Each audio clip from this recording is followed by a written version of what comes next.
Nako, magandang Webes po sa inyong lahat, no? At pasensya na kayo ha, kahapon hindi ako nakapag-live kasi medyo masama ang pakiramdam. At ngayon, mas maaga tayo nag-Spokes Hour. Bakit po? Abay, talagang atat na atat ako mag-Spokes Hour. Dahil ang Marcos Jr. ang nagsabi, nag-utos ng courtesy resignation sa lahat ng kanyang mga miyembro ng gabinete. Now, balikan natin, bakit ba siya nag-utos ng mass resignation? Well, yan po ay dahil sa pagkatalo ng alyansa. Lilima lang ang napanalo ng Marcos Jr. Meron pang dalawa doon na humiwalay na sa kanila, yung Amy Marcos at saka Camille Villar. No? So ibig sabihin, palpak. At wala doon sa PFP na mga members na sa kanyang partido ang nanalo. Natalo po yung tatlong PFP. Tapos, umamin ng Marcos Jr. Dalawang inamin niya, in fairness. No? Na unang-una, kaya natalo ang alyansa dahil unang-una ay napakatindi ng politika. Tama siya ron. At pangalawa, hindi nararamdaman ng taong bayan yung serbisyo na nanggagaling sa gobyerno. Tama rin siya doon. Now, alam naman pala niya ang dahilan. Unang-una, masyadong politika. Sino bang namulitika? Di ba? Sila. Namulitika sila dahil napakaaga nilang nagnasa na magkaroon ng Marcos Forever na tinangka nilang sirain na itong si Inday Sara Duterte. Sino ngayon nagsisisihin sa sobrang pamumulitika? Walang iba kundi ang Marcos Jr. administration. Sisihin niya ang sarili niya unang-una. Marami kasi nagsasabi, hindi, si Lisa Tanasian at saka si Tambaluslos. Siyang presidente. Bakit niya ibabalik ang sisi sa iba? Siyang presidente, he is the one in command. The buck stops with him. Kung hindi niya makontrol ang sariling misis niya, hindi niya makontrol ang sariling pinsan niya, paano niya mapapatakbo ang taong bayan? Paano niya mapapatakbo ang Republic of the Philippines? Sarili niyang misis, sarili niyang pinsan, hindi niya makontrol. Paano siya mamumuno kung hindi man lang niya pamumunuan ang sarili niyang kaanak kasama na ang kanyang may bahay at ang kanyang pinsang buo? So tama po siya. Marcos Jr., tama ka. Talagang sobrang politika, nabuwisit ang taong bayan, pero nabuwisit ang taong bayan sa iyo, sa iyong partido, sa iyong gobyerno. Kasi imbis na atupagin mo ang serbisyo sa taong bayan, sinisira mo palagi ang kalaban mo. At siyempre, sa iyong pagnanasa na masira ang kalaban, anong ginawa mo? Kinidnap mo at pinadala mo pa sa dahig ang Tatay Digong. Sa tingin mo ba, dahil ginawa mo yan, mamahalin ka ng taong bayan? Kasuklam-suklam ka na ngayon. Kaya tama ka, sobrang pamumulitika at ikaw ang dahilan ng sobrang pamumulitika. Pangalawa, hindi raw ramdam ng taong bayan ang serbisyo ng gobyerno. Tama ka talaga. Kasi sa katutak na ayudang pinamimigay mo, merong AKAP, merong TUPAD, merong AIX, ginagamit lang naman yan at kinukurakot ng mga politiko na mga kaalyado mo. At wag mong sabihin hindi mo alam yan na hindi nakakarating sa taong bayan yan. Talaga namang binibili mo ang loyalty ng mga kongresista. Anong sabi ni Toby Tiangco? Karamihan ng pumirma dyan sa impeachment na yan, pumirma lamang dahil dun sa mga ayuda na makukuha nila. Na alam nila na hindi naman makakarating sa kanilang mga constituents. Sabihin na natin makarating, vote buying kasi yan. Tapos pagyayabang nyo, 105 members of the Lakas Party, ulol. Paano hindi mananalo yung mga yan sang katutak na ayuda ang pinamigay? Pati ang EU nagsabi na yung ayuda na yan ay vote buying. O bakit hindi mo sinasagot hanggang ngayon ng EU? Diba? So talagang hindi mararamdaman ang benepisyo kasi unang-una, yung sangkatutak na ayuda hindi nakarating sa taong bayan. Kinurakot ng iyong mga kaalyado. O, the buck stops with you. Dahil kung ikaw naman, sinampulan mo yan, ang dami-dami nang nare-report na insidente na kinukupitan yung bayad ng para sa mga mahihirap. Wala ka namang ginawa. Walang ginawa ang iyong Department of Justice kundi habulin ako. Na walang ginawa sila kundi tanim kaso. Nagsasampa ng kaso na non-bailable na wala namang ka-merito-merito, no? Nakakahiya ka. O, nagtataka ka pa na hindi nararamdaman ng taong bayan ang serbisyo nyo? At pangalawa, ano bang serbisyong sinasabi mo? 5,500 flood projects. Wala naman silang nakitang remedyo sa pagbabaha tuwing tag-ulan. O, nasaan yung serbisyong sinasabi mo? Nasaan yung 20 pesos na bigas na sinasabi mo? Nag-20 pesos ka nga ilang araw bago mag-eleksyon. Obvious na yung 20 pesos na yan, pang-eleksyon lamang.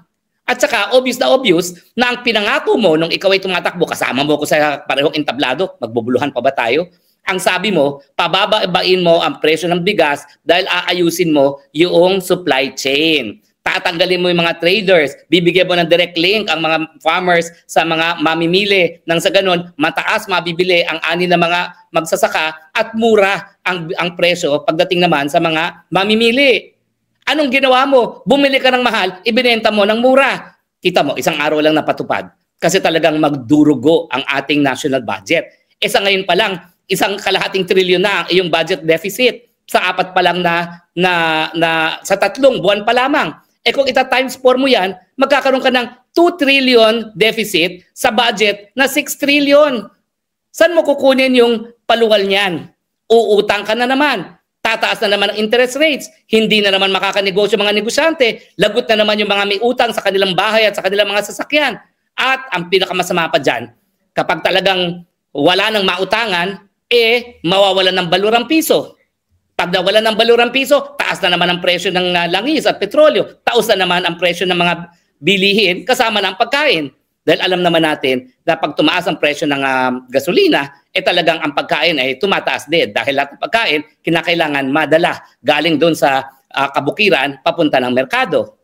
So tama ka, hindi nararamdaman kasi wala kang serbisyong binibigay. Nangako ka, 1 milyong pabahay kada taon. 3 taon ka na. Nasaan ang 3 milyong mga pabahay mo? Malinaw na malinaw mong pangako yan. 1 milyon kada taon na pabahay. Nasaan? Gaya ng 20 pesos na bigas, nakaukit sa tubig, nakasulat sa hangin. So hindi lang po hindi ramdam, wala kang serbisyong ibinigay. Bukod pa dyan, ano nangyari sa ating peace and order? Balik na naman ang mga krimen. Takot na naman ang mga mayayamang mga Filipino-Chinese na lumabas sa kanilang mga pamamahay dahil nawala na ang takot sa puso at isipan ng mga kriminal. Kasi ang dami, sarili mong angkan, sarili mong mga kaibigan, sila ang kriminal. Winasak mo ang pagiging profesional ng kapulisan. Anong nangyari? Ginawa mong private army ang kapulisan. Ginamit mo para habulin lahat ng iyong mga kalaban. Kibuloy, Harry Roque, Duterte. Nakita mo ba yung asta ng Torre doon sa Villamor Air Base? Hindi ba para siyang private army at hindi profesional na sundalo? Meron pa siyang pahatak-hatak sa isang dating presidente na abogado? Anong pinararating niya? Tapos, aamin-amin siya, maaamin naman at talagang inamin naman niya na hindi sang-ayon sa tamang proseso ang pagkuha nila kay Tatay Digong. And yet, akala mo kung ang umasta naghaharing uri. Pwede ba yan? So huy, tama ka, hindi ramdam. Pero hindi ramdam kasi wala kang serbisyong binibigay. Diba? Now, matapos nating mapagdiskusuhan yung mga tamang sinabi ni Presidente na unang-una, ayaw na ng Pilipino sa masyadong politika na siya rin ang namumulitika at hindi nararamdamang serbisyo, kaya nga lang, kasi wala siyang serbisyong binibigay. Sa mga kalye, 1 trillion ang budget ng DPWH. Ang pangit-pangit ng mga kalye, nagko-collapse pa mga tulay. Mahiya ka nga. Ano ba yan? Tapos sasabihin mo, hindi nararamdaman. Wala kasing serbisyo. Iba yun. Sa walang serbisyo, sa hindi nararamdaman. Yung walang serbisyo, may ginagawa ka. Pero sa totoo, sa 3 taon, wala kang ginawa. Ngayon, pinagre-resign mo mga gabinete mo. Bakit gabinete mo pinagre-resign? Di ba ikaw din, naging gabinete? Nag-resign ka nga. Pero may nagkaroon ba ng pagbabago? Wala. Ikaw ang dahilan kung bakit nagtaas ang presyo ng bigas nung ikaw ay kalihim ng Secretary ng Department of Agriculture. Ikaw ang dahilan kung bakit naging napakamahal ng onions, no? Ikaw ang dahilan na kung bakit napakamahal din ang presyo ng tomatoes. At ngayon, nag-i-import na tayo ng lahat, pati isda. Ikaw ang dahilan. Sinibak mo ang sarili, nandyan pa rin ang problema. Ang tanong ko, ano ba ang tingin mo? Ang tingin mo ba walang serbisyong nabibigay ang gobyerno mo dahil sa mga kalihim mo? Hindi. Walang serbisyong naibibigay dahil ikaw ang problema. Unang-una, sinungaling ka dahil ayaw mong sabihin ang katotohanan kung ikaw ay nasa tamang pag-iisip.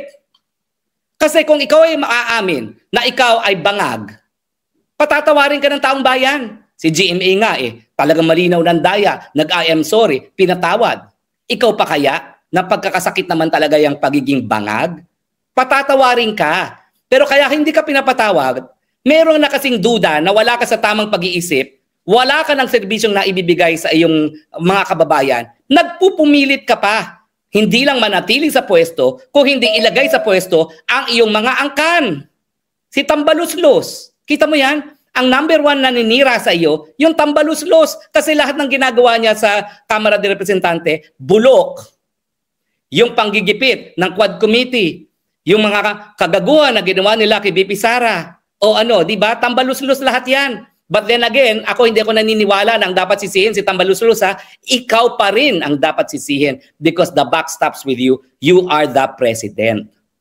So walang mangyayari miski pa-resignin mo silang lahat dahil ikaw ang problema. Kapag ikaw ay hindi umamin na wala ka sa tamang pag-iisip at tingin ko, mayroon na talaga mga dahilan para mag-conclude na ikaw ay wala sa tamang pag-iisip dahil kung ikaw ay nasa tamang pag-iisip, napakadami nating mga resources. Dapat lahat na nakapangyarihan nasa iyo bilang presidente, dapat meron ka naman nagawa sa unang 3 taon mo. At ano pang gagawin ng gabinete mong bago? Last 3 years na yan. Alam mo, first 3 years is the learning curve. Last 3 years, dapat dyan na yung mga proyekto na maaalala ka. Papalitan mo mga gabinete mo. Magla-learning curve na naman sila. So, wala kang magiging legacy. Nakita mo? So ang punto ko, hindi solusyon ang mass resignation ng iyong mga gabinete. Ikaw ang mag-resign. Ibigay mo na ang presidency kay BP Sara. Dahil kung si BP Sara bubuo ng bagong gabinete, halos sabay lang ang learning curve niyan sa bagong gabinete na iyong ibubuuin. At least, kapag merong bagong presidente, yung taong bayan, magkakasama-sama na muli, lalong-lalo na dahil nga sa ginawa mo kay Tatay Digong na pinapunta mo sa dahig, kinidnap mo. Magugulat ka. Kapag ang sambayanan nagkakaisa, magtutulungan yan. Itataas talaga ang antas ng kabuhayan dahil alam nila that the success of one is the success of all. And the failure of one is the failure of all. Pero habang ikaw ay kinasusuklaman, talagang hindi makikipag-isa sa iyo ang taong bayan. So ang solusyon, ibalit ang pagkakaisa, paano? Mag-resign ka. Ibigay mo na kay Inday Sara. Makikita mo, bubulusong ang Pilipinas. Talaga magkakaroon ng tunay na pagbabago. Baliwala yan. Alam mo, PR lang yan ginagawa mo, Marcos Jr. PR lang yan na, sige, palitan natin ang mga gabinete dahil palpak silang lahat. Una-una, sino ba namili niyan? Ikaw. Ang ginawa mo kasi, namili ka ng mga gabinete base lamang sa kung sino ang sip-sip sa'yo. Kung sinong malakas sa iyong asawa, kung sinong malakas doon kay Tambaluslos. Hindi mo naman inisip kung meron silang sapat na kakayahan para gampanan ang kanilang mga trabaho sa kanilang mga departamento. Tignan mo yan, DOTR. Napakatagal mong pinaupo yung Bautista na super palpak. Pinaupo mo nga si Vince Dizon, tingin mo may magagawa pa siya sa last 3 years? Alam ko, hindi mo natatanggalin yan si Vince Dizon dahil bagong-bago. Pero last 3 years, may magagawa pa ba siya? Di ba kinontra ka na niya? Kinontra ka na niya yung mga proyekto na dapat matapos sa transportasyon, tatapusin mo ngayon. Hindi nga po pwede kasi walang nangyari nung first 3 years. Ano ba yung mga proyekto na yan na pinalano pa ng panahon ni Tatay Digong? Yung mass transport system ng Davao at Cebu, wala namang ginawa kasi kalaban ng Davao at Cebu. Tingin mo ba sa susunod na 3 taon magagawa yan? Yung pagre-repair ng EDSA, alam mo lalo kang isusumpa ng taong bayan. Kasi dapat ginawa yan patsi. Yung mga tao mo kasi, mga kaalyado mo, lahat kurakot. Ayaw gumastos talaga para sa tunay na proyekto. Tignan mo yung infrastructure projects. Panahon ko bilang congressman, talaga namang yung mga tumatanggap. Ako hindi kasi party list ako, wala akong district engineer na magbibigay ng proyekto sa mga kontratista na malapit sa congressman. Dati-dati, 10% pagkalye, 5% pag building. Ngayon, hanggang 45% at 55%. Bakit? Dahil kay Tambaluslos et al. Masyado ng korupsyon. Kaya baku-baku lahat ng mga kalsada. Ngayon, mumurahin ka talaga ng taong bayan kapag sinarado mo yung EDSA. Dahil lahat ng tao halos ay dumadaan dyan. Talagang tandaan mo yan. Mumurahin ka ng tao. Baka yan na ang maging dahilan para ikay tuluyan ng tsugiin ng taong bayan. So walang magagawa yung mass resignation ng iyong mga gabinete. Para tayo ay umahon dito sa putik na tayo nalubog. Ikaw ang mag-resign, bigyan mo ng bagong simula ang bansang Pilipinas, hayaan mong mamuno si Inday Sara Duterte. So let this day mark the day of National Resign Now Movement. National Marcos Jr. Resign Now Movement. Dahil yan ang tunay na solusyon. Hindi ang resignation ng gabinete, resignation ng ulo.